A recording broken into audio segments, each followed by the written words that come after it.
Saudara, di udara, informasi adalah senjata terdepan untuk menjaga citra dan martabat demi benteng pertahanan bangsa. Seperti Letu Khairul Martua, seorang perwira yang bertugas di bidang penerangan TNI AU Lanut Sultan Iskandar Muda Bintang Aceh Besar. Ia setiap harinya berdiri di garis depan untuk mengawal dan menyampaikan informasi dari ujung barat Indonesia. Namun di balik itu, ia memiliki profesi lain yang jarang dimiliki oleh prajurit TNI Angkatan Udara. Setiap harinya, Letusus Khairul Martua dengan kendaraan dinasnya berangkat dari rumah menuju Lanut Sultan Iskandar Muda, tempat yang sudah menjadi rumah keduanya hingga 20 tahun lebih sejak diterima sebagai prajurit TNI Angkatan Udara. Kini jabatannya sudah Letu, ia dipercayakan sebagai Komandan Penerangan Lanut Sultan Iskandar Muda. Namun, meski sudah menjadi perwira, ia tak pernah canggung untuk tetap berbaur dan melakukan proses peliputan berita dengan anggotanya seperti saat bencana banjir Aceh November lalu, hingga sejumlah kegiatan lainnya. Humas atau penerangan kini tak dipandang sebelah mata, namun sebuah kebanggaan meskipun bidikan senjata diganti dengan bidikan kamera.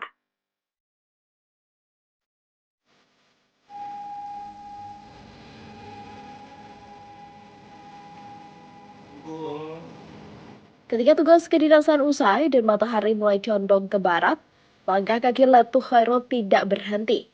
Ia menanggalkan seragamnya dan kembali melangkah menyapa bumi yang memberinya kehidupan. Perwira dari 5 orang anak ini akan berubah menjadi sosok lain, yaitu sebagai petani dan peternak. Ia mulai mengeluarkan parang, mesin potong rumput, dan sebuah becak motor untuk mencari rumput sebagai makanan ternaknya.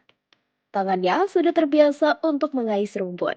Memanfaatkan lahan rumput di sekitaran landasan penerbangan Lanut Sultan Iskandar Muda untuk pakan ternaknya.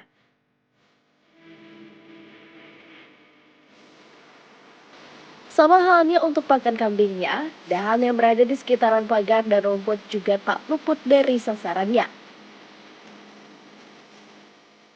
Apel sorenya hanya jam 16.00 apel sore. Kalau normal seperti itu kegiatan, di habis apel sore itu baru saya melaksanakan untuk pribadi. Nah, cuman kalau di saat misalnya nanti ada kegiatan yang membutuhkan waktu lebih daripada itu, saya di waktu di senggang itu nyuri-nyuri waktu. Misalnya pernah saya motong rumput sebelum azan zuhur. Di terik matahari itu, saya paksakan karena apa? Untuk kebutuhan hewan ini. Selesai itu baru saya sholat zuhur, nanti baru kegiatan rutinitas kegiatan di kantor nanti, mengikuti kegiatan selesai sore ataupun habis sholat maghrib baru saya antar ke kandang gitu. Jadi disitulah yang saya katakan tadi, belajar manajemen, bagaimana kita mengatur waktu. Dengan kita harus yakin kita mampu, insya Allah mampu, pasti mampu gitu. Selain itu, ia juga menyempatkan untuk melihat kondisi jagung yang ditanam bersama dengan anggota TNI AU lainnya. Kegiatan peternak sudah ia jalani sejak 4 tahun terakhir, setelah kembali dari tugas di Lebanon dan sekolah perwira. Ia fokus pada merawat sapi dan kambing miliknya sendiri hingga puluhan ekor.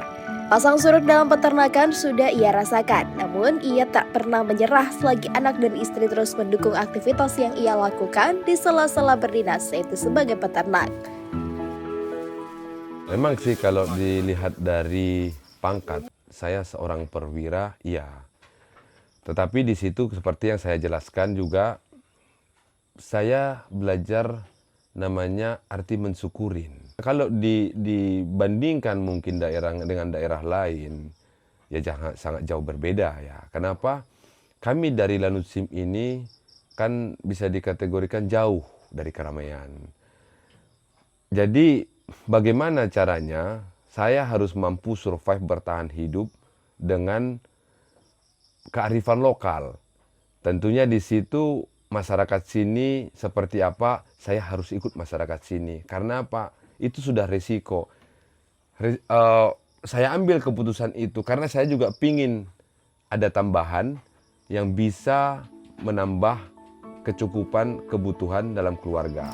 Kadang, ia terpaksa kembali ke rumah saat malam karena harus mengurus ternaknya. Namun, kewajiban sebagai seorang suami dan seorang ayah tetap tidak dilupakan. Belum sempat berganti pakaian, ia terlebih dahulu menghabiskan waktu bersama keluarganya. Anak-anak semakin hari semakin dewasa, tentunya kebutuhan semakin tinggi.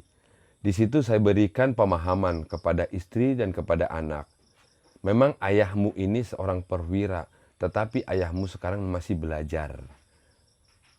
Di situ, dalam pemahaman yang saya sampaikan ke anak-anak dan istri, mensupport saya, mendukung saya. Pernah juga saya tanyakan, apakah kamu tidak malu melihat seorang suami seperti ini? Kata istri, kau adalah lelaki halalku. Ngapain juga aku harus malu? Yang kau bawa adalah uang halal, bukan uang haram. Digituin. Jadi di situ juga saya merasa ada backup untuk memberikan semangat. 16 tahun menikah dan dikaruniai 5 orang anak, sang istri mengaku terharu terhadap jalan yang dipilih oleh suaminya. Apalagi dengan jam dinas yang tidak menentu, ia masih ingin menjadi orang yang berguna dan melakukan hal-hal yang bermanfaat untuk ketahanan pangan sebagai petani dan peternak. Perasaan saya sebagai seorang istri perwira melihat suami yang sudah bergelut di bidang pertanian dan peternakan, saya merasa bangga. Itu sudah merupakan suatu keputusan suami. Jadi saya sebagai seorang istri tetap mendukung apapun keputusan dari suami saya. Di sisi lain kami juga merasa bangga dengan apa yang digeluti suami saat ini, di mana ketika anak-anak sedang berlibur sekolah, saya, suami beserta anak-anak mempunyai edukasi baru untuk anak-anak di bidang peternakan dan pertanian. Tak hanya sang istri dan keluarganya, dukungan juga datang dari teman-teman di tentara, bahkan Komandan Lanut Sultan Iskandar Muda mendukung penuh langkah yang dilakukan Letu Khairul. Selain membuktikan bahwa jiwa mengabdi kepada rakyat dan bangsa sudah menyatu dalam dirinya, baik di udara untuk menjaga kedaulatan, ia juga berperan penting di darat untuk ketahanan pangan dan menyejahterakan lingkungan sekitar. Syahril, Kompas TV, Banda Aceh.